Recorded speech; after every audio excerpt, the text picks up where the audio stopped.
राधे राधे। कैसे हैं आप सब? आप सभी का स्वागत है मेरे चैनल श्री प्रभु वाणी में। जय माता दी। नवरात्रों की हार्दिक शुभकामनाएं। श्री दुर्गा सप्तशती के 11वें अध्याय का स्मरण करेंगे, जिसमें हम देवताओं द्वारा देवी की स्तुति और देवी द्वारा देवताओं को वरदान यह जानेंगे। ऋषि बोले, देवी के द्वारा महासुरेश्वर शुभ के मारे जाने पर इंद्र आदि देवता अग्नि को आगे करके उन कात्यायनी देवी की स्तुति करने लगे। उस समय इष्ट प्राप्ति होने से उनके मुख कमल चमक उठे, उनके प्रकाश की दिशाएं भी जगमगा उठी।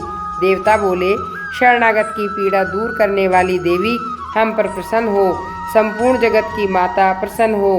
विश्वेश्वरी, विश्व की रक्षा करो। देवी, तुम्हें जड़ चेतन जगत की स्वामिनी हो। तुम इस जगत की एकमात्र आधार हो, क्योंकि पृथ्वी रूप में तुम्हारी ही स्थिति है। देवी, तुम्हारे पराक्रम को कोई नहीं लांघ सकता। तुम ही जल रूप में स्थित हो और संपूर्ण जगत को तृप्त करती हो। तुम अनंत बल से संपन्न वैष्णवी शक्ति हो। इस विश्व की कारणभूता आप हैं। देवी, तुमने इस समस्त जगत को मोहित कर रखा है। संपूर्ण विद्याएं तुम्हारे ही भिन्न भिन्न रूप है। जगदम्बिके, एकमात्र तुमने ही इस विश्व का कल्याण किया है। तुम्हारी स्तुति क्या हो सकती है? तुम तो स्तुति करने योग्य पदार्थ से परे एवं परावाणी हो। देवी, जब तुम सर्वस्वरूप एवं स्वर्ग तथा मोक्ष प्रदान करने वाली हो, तब इसी रूप में तुम्हारी स्तुति हो गई। तुम्हारी स्तुति के लिए इससे अच्छी उक्तियां और क्या हो सकती हैं? बुद्धि रूप से सब लोगों के हृदय में विराजमान रहने वाली तथा स्वर्ग एवं मोक्ष प्रदान करने वाली नारायणी देवी, तुम्हें नमस्कार। कला, काष्ठा और इन रूपों में क्रमशः अवस्था परिवर्तन की ओर ले जाने वाली विश्व का उपसंहार करने में समर्थ नारायणी, तुम्हें नमस्कार। मंगलदायिनी शिवा हो। सब पुरुषार्थों को सिद्ध करने वाली शरणागत वत्सल्य, 3 नेत्र वाली एवं गौरी हो, तुम्हें नमस्कार। तुम सृष्टि के पालन और संहार की शक्ति भूता पुरातन देवी, गुणों का आधार तथा सर्वगुण संपन्न हो। नारायणी, तुम्हें नमस्कार। शरण में आए हुए दीनों पीड़ितों की रक्षा में रत रहने वाली, सबकी पीड़ा का निवारण करने वाली नारायणी, तुम्हें भी नमस्कार। नारायणी, तुम ब्राह्मणी का रूप धारण करके हंसों से जुते हुए विमान पर बैठी तथा कुश मिश्रित जल छिड़कती रहती हो, तुम्हें नमस्कार। महेश्वरी के रूप से त्रिशूल, चंद्रमा एवं सर्प को धारण करने वाली तथा महान वृषभ की पीठ पर बैठने वाली नारायणी, तुम्हें नमस्कार। मोरों और मुर्गों से घिरी रहने वाली तथा महाशक्ति को धारण करने वाली कौमारी रूप धारिणी निष्पापे नारायणी, तुम्हें नमस्कार। शंख, चक्र, गदा और धनुष रूप उत्तम अस्त्रायुधा को धारण करने वाली वैष्णवी शक्ति रूपा नारायणी, तुम प्रसन्न हो, तुम्हें नमस्कार। हाथ में भयानक महाचक्र लिए और दाढ़ों पर धरती को उठाए कल्याणमयी नारायणी, तुम्हें नमस्कार। भयंकर सिंह रूप से दैत्यों के वध के लिए उद्योग करने वाली, त्रिभुवन की रक्षा में संलग्न रहने वाली नारायणी, तुम्हें नमस्कार। सहस्त्र नेत्रों के कारण उद्दीप्त दिखाई देने वाली, वृत्रासुर के प्राणों का अपहरण करने वाली इंद्र शक्ति रूपा नारायणी, तुम्हें नमस्कार। शिवदूती रूप से दैत्यों की महती सेना का संहार करने वाली तथा भयंकर रूप धारण करने वाली नारायणी, तुम्हें नमस्कार। दाढ़ों के कारण भयंकर मुख वाली, मुंडमाला से अलंकृत मुंडमंदिनी चामुंडा रूप नारायणी, तुम्हें नमस्कार। महाविद्या, श्रद्धा, पुष्टि, स्वधा, लक्ष्मी, दुर्वा, महारात्रि, लज्जा तथा महाविद्या रूपा, तुम्हें नमस्कार। मेघा, सरस्वती, वरा, भूति, तामसी, नियता तथा ईशा रूपिणी नारायणी, तुम्हें नमस्कार। सर्वस्वरूपा, सर्वेश्वरी तथा सब प्रकार की शक्ति से संपन्न दिव्य स्वरूपा दुर्गे, सब भय से हमारी रक्षा करें, तुम्हें नमस्कार। कात्यायनी, ये 3 नेत्रों से शोभित तुम्हारा सौम्य रूप और भय से हमारी रक्षा करें, तुम्हें नमस्कार। भद्रकाली, ज्वालाओं के कारण विकराल प्रतीत होने वाला, अत्यंत भयंकर और समस्त असुरों का संहार करने वाले तुम्हारे त्रिशूल भय से हमारी रक्षा करें, तुम्हें नमस्कार। देवी, जो अपनी ध्वनि से संपूर्ण जगत को व्याप्त करके दैत्यों का तेज नष्ट कर दे, वह तुम्हारा घंटा हम लोगों की पाप से रक्षा करें।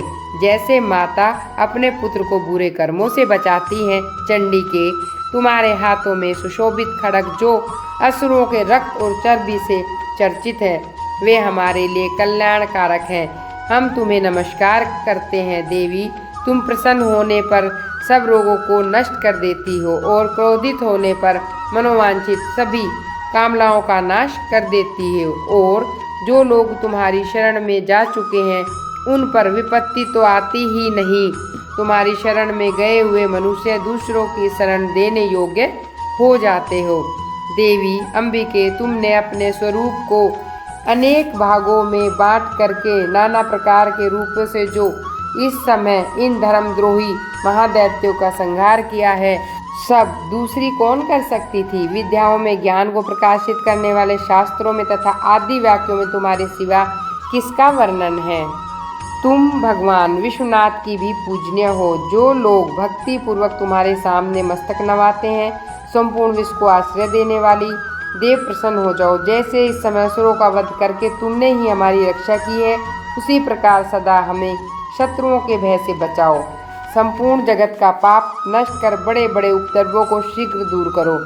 विश्व की पीड़ा दूर करने वाली देवी, हम तुम्हारे चरणों पर पड़े हुए हैं, हम पर प्रसन्न हो। त्रिलोक निवासियों की वंदनीय परमेश्वरी, सब लोगों को वरदान दो। देवी बोली, देवताओं, मैं वरदान देने को तैयार हूँ। तुम्हारे मन में जिसकी इच्छा हो वह वर मांग लो। संसार के लिए उस उपकारक वर को मैं अवश्य दूंगी। देवता बोले, सर्वेश्वरी, तुम इसी प्रकार तीनों लोकों की सारी बाधाओं को शांत करो और हमारे शत्रुओं का नाश करती रहो। देवी बोली, देवताओं, व्यवस्था मनवंतर के 28वें युग में शुभ और निशुभ नाम के 2 अन्य महादैत्य पैदा होंगे। तब मैं नंद ग्वाले के घर में उनकी पत्नी यशोदा के गर्भ से पैदा हो विंध्याचल में जाकर रहूंगी। उन दोनों अस्त्रों का नाश करूंगी। फिर अत्यंत भयंकर रूप से पृथ्वी पर अवतार ले वैपरीचित नामक वाले दैत्यों का नष्ट कर दूंगी। उन भयंकर महादैत्यों को भक्षण करते समय मेरे दांत अनार के फूल की भांति लाल होंगे। तब स्वर्ग में देवता, मृत्युलोक में मनुष्य सदा मेरी स्तुति मुझे रक्त दंतिका कहकर करेंगे। फिर जब पृथ्वी पर 100 वर्षों के लिए वर्षा रुक जाएगी, पानी का अभाव हो जाएगा, उस समय मुनियों के स्तुति करने पर मैं पृथ्वी पर अयोनिजा रूप में प्रकट होंगी और 100 नेत्रों से मुनियों को और देखूंगी। तब मनुष्य शताक्षी नाम से मेरा कीर्तन करेंगे। देवताओं, उस समय मैं अपने शरीर से उत्पन्न हुए शाकों द्वारा समस्त संसार का भरण पोषण करूंगी। जब तक वर्षा नहीं होगी तब तक वे शाक ही सबके प्राणों की रक्षा करेंगे। ऐसा कहने के कारण पृथ्वी पर शाकुम्भरी के नाम से मेरी प्रसिद्धि होगी। उसी अवतार में दुर्गम नामक महादैत्य का वध करूंगी। इससे मेरा नाम दुर्गा देवी के रूप से प्रसिद्ध होगा। फिर जब मैं भीम रूप धारण करके मुनियों की रक्षा हिमालय पर्वत पर रहने वाले राक्षसों का भक्षण करूंगी, उस समय सब मुनि भक्ति से नतमस्तक होकर मेरी स्तुति करेंगे। तब मेरा नाम भीमा देवी के रूप में प्रसिद्ध होगा। जब अरुण नामक दैत्य तीनों लोकों में भारी उपद्रव मचाएगा, तब मैं तीनों लोकों का हित करने के लिए 6 पैरों वाले असंख्य भ्रमरों का रूप धारण करके उस महासुर का वध करूंगी। उस समय सब लोग भ्रामरी के नाम से चारों तरफ मेरी स्तुति करेंगे। इस प्रकार जब जब संसार में दानवी बाधा उपस्थित होंगी, तब तब अवतार लेकर मैं शत्रुओं का संहार करूंगी। इति देवी स्तुति नामक 11वां अध्याय समाप्त। जय माता दी। अगर आपको मेरे द्वारा सुनाए गए अध्याय पसंद आए तो आप मेरे चैनल को लाइक कीजिए, सब्सक्राइब कीजिए और मेरी वीडियो को अधिक से अधिक शेयर कीजिए। मैं प्रतिदिन आपको दुर्गा सप्तशती का एक पाठ सुनाऊंगी। आप रोज मेरे द्वारा सुनाए गए पाठ का श्रवण कर सकते हैं।